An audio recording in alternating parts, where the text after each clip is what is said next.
Hi, this is Brendan Kane, the author of Hook Point: How to Stand Out in a 3-Second World. And I would say the best piece of advice that I ever got is that this is a marathon, it is not a sprint. Because starting out in business, I was so impatient and always wanting things to happen super quick. And oftentimes that would catch me up. So that piece of advice has really helped me over the course of my career. Welcome to the Inside Sales Show hosted by Phil Gerbershak. Each episode will take you behind the scenes with a sales expert or a sales practitioner and go inside the nuances you need to be successful today in sales and sales leadership. We'll have conversations about the mindset, skill set, and tool set of highly successful sales professionals, offer insights into prospecting, qualifying, following up, closing sales for inside sales professionals, and hiring, firing, motivation, and rewarding your team for inside sales leaders. And we will find out what's working and what's not working for inside sales pros right now. And now, here's your host of the Inside Sales Show, sales speaker, sales trainer, and pinball wizard, Phil Gerbershak. Hey, what's up, everyone? So glad you joined us today. We're talking Hook Point, how to stand out in a 3-second world with Brendan Kane. Super excited. His first book was How to Get 1 Million Followers in 30 Days. What the heck?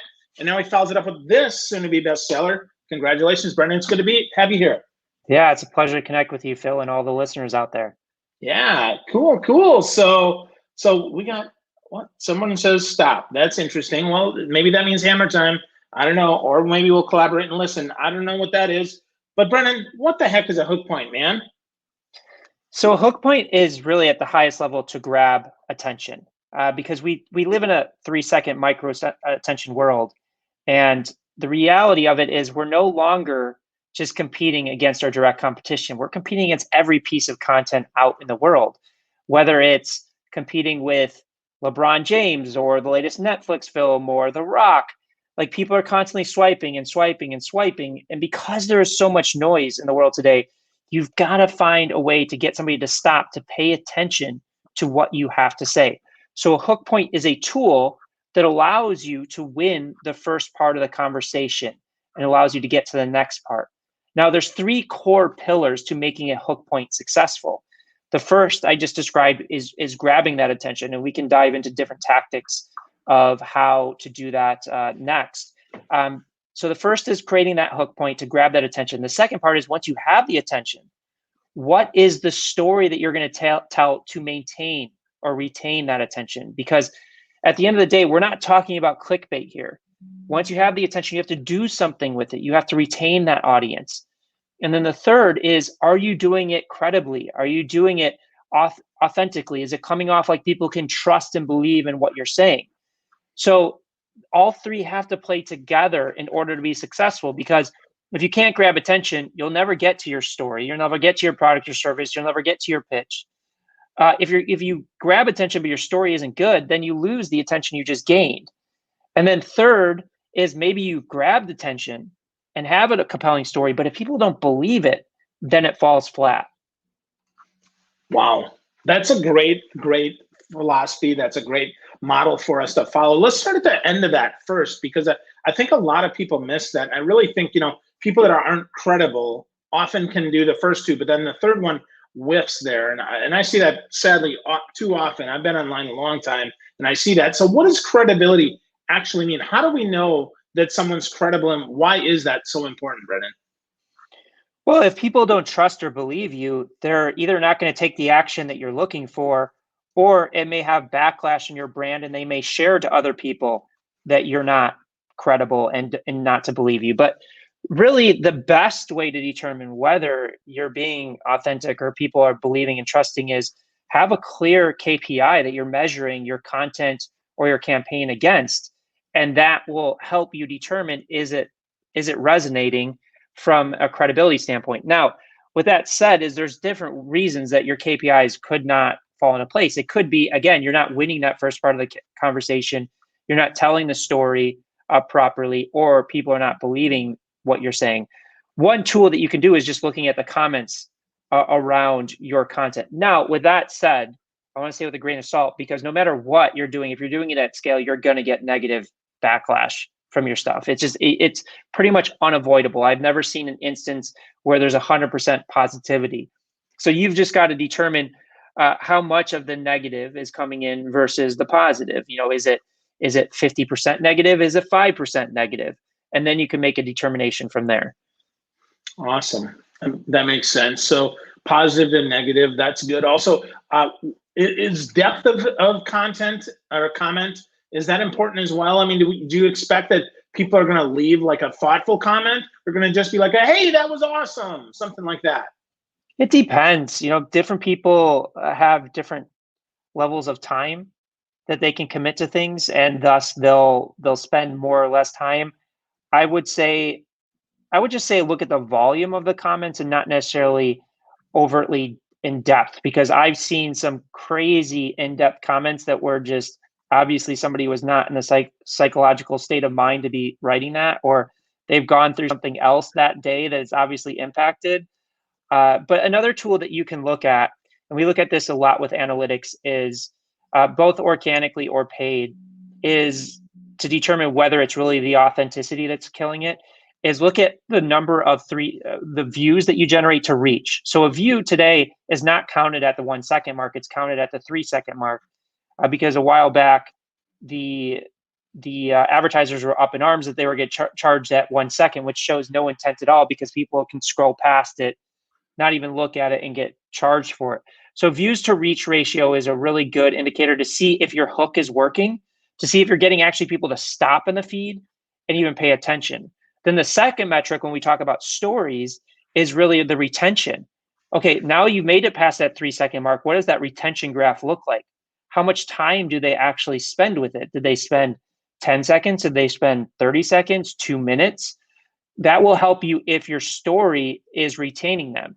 And if the hook and the story are retaining people and you're still not hitting your core action, like maybe it's a sale or it's a lead or it's a click, then I would start looking at the comments and the authenticity around it and seeing if that's the part that's falling flat. Okay. So that makes a lot of sense there. As we look at those, right? The ability to look at views to reach and making sure that you have clear campaign numbers to measure against. So let's flip back to the beginning of that then, grabbing attention, right? If we don't have that, to your point, you say in your book 3 seconds, but I would, whatever the time is, I think it's just, do you stop the scroll? Do you stop people from moving past your message? So how do we do that? How do we develop that hook point? Well, the first tool, and a term that we use a lot, is pattern interruption. Is, again, you're scrolling, and just imagine the consumer has just watched LeBron James dunking. They watched the latest Netflix trailer. They watched Kevin Hart telling a joke. Now comes your content. How does your content stack up against them? How does it interrupt that pattern to get somebody to stop? Now, one of the biggest mistakes that I see people make that prevents people from stopping is that essentially they're saying the same thing in the same way as everybody else, and they're not changing it up. So for example, let's say we're launching a meditation app or a meditation retreat. What most people will say is that meditation is the key to success. Meditation is the key to happiness or focus. Now, meditation has been around for thousands of years. And if you type in meditation in Google, there's probably billions of results there. So how can we change the pattern interruption? Because if I see the meditation is key to success or meditation is the key to focus, I've seen that already 1,000 times. So I'm just going to scroll past it because I already know what this video is going to say. I know what this ad is going to say. So how do we switch that up? How do we generate that pattern interruption? Now, one tool that we use, and we don't use it all the time, and I suggest when we work with clients, we use it sparingly and we use it when it makes sense to use it, is subverting expectations and flipping everything on its head. So going back to the meditation example, how would we do that? How would we stand out? So if I was designing an ad or an organic piece of content for that headline or that meme card that's at the top of the video, I may use something like meditation is a scam. And then the story I would tell is, hey, have you ever been in the position where you just felt like meditation is a scam? I really feel your pain because I've been there myself. I tried everything in the beginning and meditation just wasn't working for me because I was receiving misinformation from all these sources that just weren't credible and weren't working for me. So let me share with you a few tips that got me, somebody that was so frustrated with meditation, thought it was a scam, it wouldn't work for me, to actually get it to work where I've been meditating for 12 years. Will you click the link below to check out more? So that's like an example of one tool, one way that we can do it.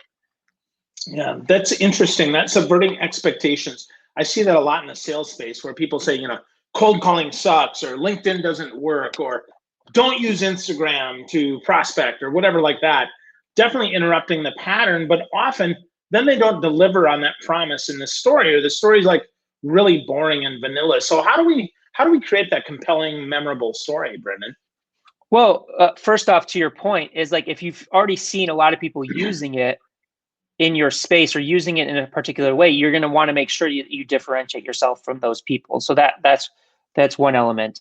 The second part of your question is one of the tools, and my friend that was featured in the Hook Point book, Craig Clemens, who's one of the top copywriters in the world, sold over $1 billion worth of product. One of the things that he said that really resonated with me, I think is brilliant, that plays to that, is if you can express a consumer's problem better than they can express it to themselves, that's where you learn, that's where you win a tremendous amount of credibility and can win the KPI that you're going after. So again, going back to the meditation example, is like starting off by expressing the problems that they've faced.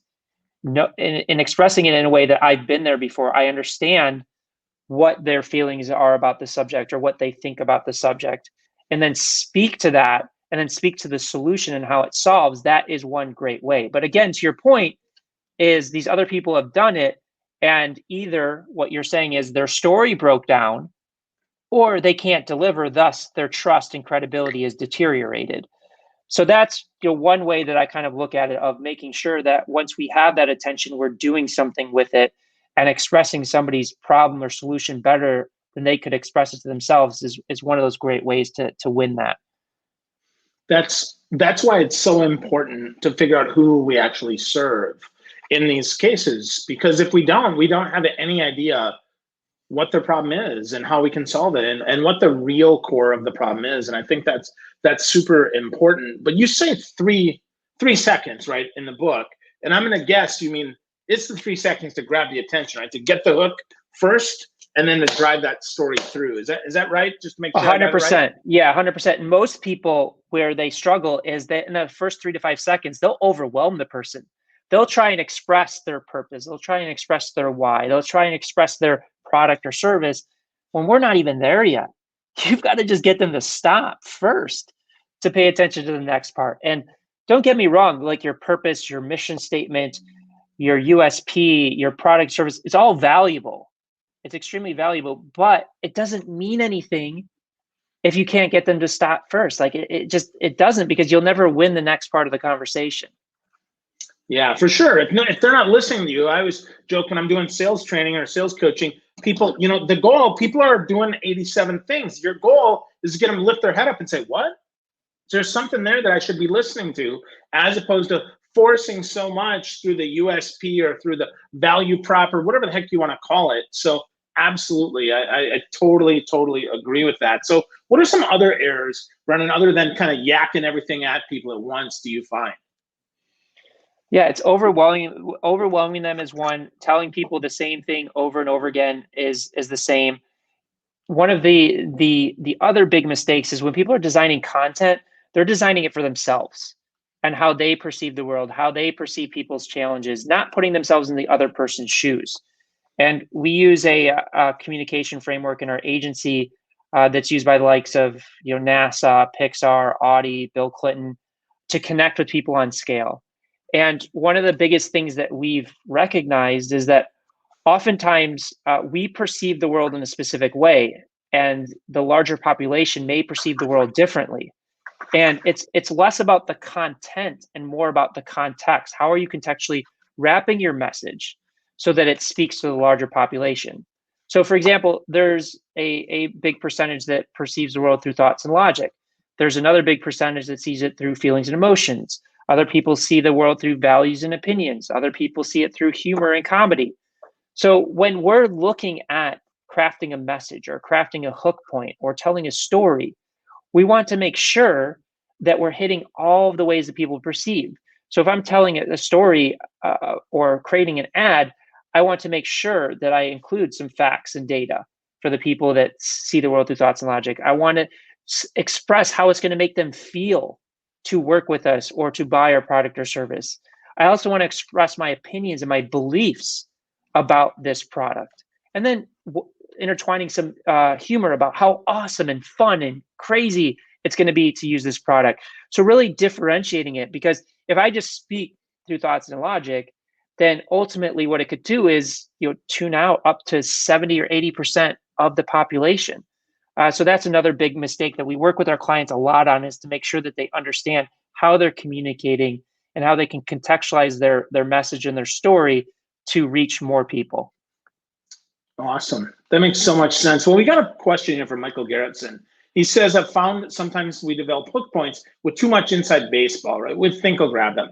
So you mentioned interrupting a pattern, but how do we refine that, Brendan? How do we get even better at that, to be have an even better hook and make sure that we don't get stuck in the inside baseball of everything? Yeah, so a few things. One, again, thinking about the person that's receiving the message. How much do they know? Ask yourself that. What terminology do they know? What terminology do they know they don't know? In addition, I always look to make my ad or make my organic content or whatever I'm doing interesting to everybody. So even if it's not like the core customer, how could I contextualize this in a way that would bring in the novice outsider to be like, I want to check this out. This is kind of interesting, versus what often people get into trouble with is they think that the old targeting adage is, I'm going to just create a piece of content specific to this person, to this demo, and the way that they speak. Now, especially from an organic perspective, that can run into issues because you'll get limited reach in the algorithms, because if it's not playing to a larger audience, people are going to start scrolling past it. Same thing with the ads, is that people are scrolling past your ads, not interacting with it. Oftentimes, that will increase your cost in the auction. Now, I'm not saying there's not a time and a place for that, because sometimes you're just doing a campaign for a very specific person, for a very specific audience, and thus you need to be hyper targeted with that inside baseball knowledge. But majority of times, and to the listener's question, is I think about how I would make it interesting to somebody that knows nothing about the subject matter, and then work backwards. Then you can say, listen, maybe you come up with something great, but then you look at it and be like, yeah, maybe that's a too broad, but then you can narrow in from there. So for example, with my first book, 1 Million Followers, How I Built a Massive Social Audience in 30 Days, the book is really about the art of testing and testing at scale to identify what works and what doesn't work. Now, if I went out there and said, a guide to A/B testing, it's going to fall flat. So I went much larger with 1 Million Followers, How I Built a Massive Audience in 30 Days, to bring in that larger audience so that I can have a deeper level conversation and teach them the things that they really need to know. Wow, that's great. That's so powerful, and that is just a reminder to be interesting to everybody. Not necessarily relevant, but interesting. So at least you can get a comment of, wow, that's interesting. It might not be relevant to me and it might not buy, but to get a comment, right, will help spin that up and keep that going. And I really like that. And another element to it is, just because you reach somebody that may not be your buyer doesn't mean that they can't share it with somebody that is. So for example, like I did a Mother's Day campaign for a company called Chatbooks. It's one of the top online photopreneurs in the world. And they wanted me to just go after mothers 45 plus. And I said, let me test and let me see what happens. Because the creative was really good. I want to make sure we maximize the potential of it. So I tested a much broader audience. And what was interesting is it actually resonated more with females 18 to 25. And what was happening is they were sharing and tagging their mothers in the post. So we were actually hitting our core demo in a far more powerful way, in addition to introducing the product to a completely new audience. Wow. By hitting a younger demographic, you get the demographic that you desire, the moneymakers, and you get that referability as well, right? The virality as well. So triple bone. Wow. That's really, really powerful, Brennan. So so later in your book, you say you have a chapter about taking everything I have. It's yours for free, which I found really interesting. It's very different than what a lot of people are talking about online. So can you talk more about that, please, and how that helps make your hook points even stronger? Yeah, I oftentimes see that people get scared about revealing too much information or giving away too much information about how they do things or their secrets. When really what we've seen from experience is the more that you give to people, the more trust and credibility you will earn with that audience and the likelihood they are to purchase. Now, does that mean that there's not a subset of the audience out there that will just extract as much information out of you for free through an ad or a download or a blog and try and do it on their own? Yeah. But those people are always going to do that. I don't think that hiding things is really going to win that customer. Now, for certain businesses, you have proprietary information that you don't want to release to the public, and I understand that. But for a majority of us, that's kind of the hypothesis that we've seen work time and time again. So, for example, in the Hook Point book and even 1 Million Followers book, we don't hold anything back. We reveal all of our information. We reveal how we do it. And I can't tell you how many people come to us and ask us to hire to do it for them or to do it with them. Because there's one thing of revealing information about how you're doing things, and there's nothing to execute on it. You know, like for hook points, for example, we reveal exactly how to craft them in our book, but we also say like the process is simple, but it's not necessarily easy. Like we've been doing it for 15 years.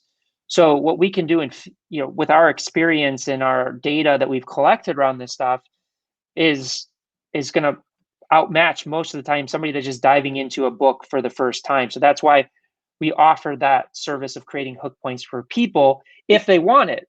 But at the same time, we don't hold anything back. I'm not holding any secrets back of how we do things or anything like that. So that's what I mean by that concept of, give away everything for free. Yeah, I think it's so funny because as I'm listening to you and as I've read your book, I'm like, man, this guy really does put everything on the table. But it's really like it's more like cooking than it is like a math problem, and that you have to still put the ingredients together with some art, some love, and experience. Not just, hey, it takes a cup of this and a pound of this and an ounce of this. It really does take some of that, which I think it's so interesting to just be reminded of that. Because so often we forget, we think, oh, that formula is so simple, but it's how you execute it that's different. So 15 years, Brennan, 15 years, how did you, I guess, realize that this is really your secret sauce? And is this hook point dead, or are you on to the next one, or what's going on? So how did I realize it? I don't think I realized that is what I was doing until like 2 or 3 years ago. But I've always had people ask me, because people know me from the 1 Million Followers book, but social media is such a small percentage of what I do. I built technology. I worked for movie studios. I helped companies grow from a business development standpoint and closed like huge clients like an MTV, a Vice, or a Taylor Swift, or a Paramount. And I had to really think about what it was that allowed me to achieve all those things and help my own companies and brands succeed, but also my clients. And it really came down to being able to differentiate myself, differentiate my products, differentiate my clients in very saturated and overcrowded markets to win that deal, to win that attention, to get that meeting. And thinking about it deeper, I coined the term hook point to kind of conceptualize what that actually means. And it really means at the core essence, how do you differentiate yourself enough to grab that attention so they'll pay attention to what you have to say? Because I run into people all the time that are absolutely brilliant. Either they have tremendous talent to offer the world, or their product or service is absolutely brilliant and can transform the world in a positive way. Yet they don't win the business. They don't have success, and they ultimately fail, or they struggle to reach the level of scale that they're looking for. And it all comes down to the way that they position themselves. It's interesting that the smarter somebody is, the more successful somebody is, oftentimes it's harder for them to articulate what they do in a very succinct way that helps them stand out. And the reason is because it comes so intuitively to them. They've been doing it for so long. They've been studying it for so long, or they've been building it so long. To the earlier question, the inside baseball language gets so ingrained in the way that they construct content or ads or communicate, that oftentimes it falls flat. Wow. That's so true, right? That we get so close to the solution that we've been doing all the time, and we think it's easy for us, so therefore it must be easy for everyone. And that's certainly not at all the case. So Brennan, if you were to give folks one piece of your own advice, what would be the advice you'd give them as they want to get started creating their own hook point and getting better attention from those that they wish to serve? So I have a 5-step framework that I break down in the book. And the first step is study other references. And that's like the first place to start, is study the market, study outside your market, and start collecting hook points that work and resonate, and start dissecting what is it about them that work. How could you take a similar approach for your brand, your product or service? So that is really the first place that I would start in learning this process of how to create them. Awesome. Good stuff. Well, Brennan, thank you for your time. And folks, if you want to know more about Brennan Kane and the Hook Point process or this fantastic book, go to hookpoint.com, check it out, get to know more. There's so much more that we could discuss. I mean, the book is super, super in-depth. It does give everything away, but you still got to execute it. Hopefully the book will help you. Brennan, thank you so much for your time today. I know I enjoyed it. Hopefully everyone listening did as well. Thank you so, so much. Thank you for having me. My pleasure. You've just gotten the inside scoop on the Inside Sales Show, hosted by Phil Gerbershak. For more content like this, visit InsideSalesShow.com, or to never miss an episode, subscribe on iTunes, Spotify, or wherever you listen to your podcasts. Your mileage may vary. Past performance is not indicative of future results. Don't forget to tip your waitress. See you next time.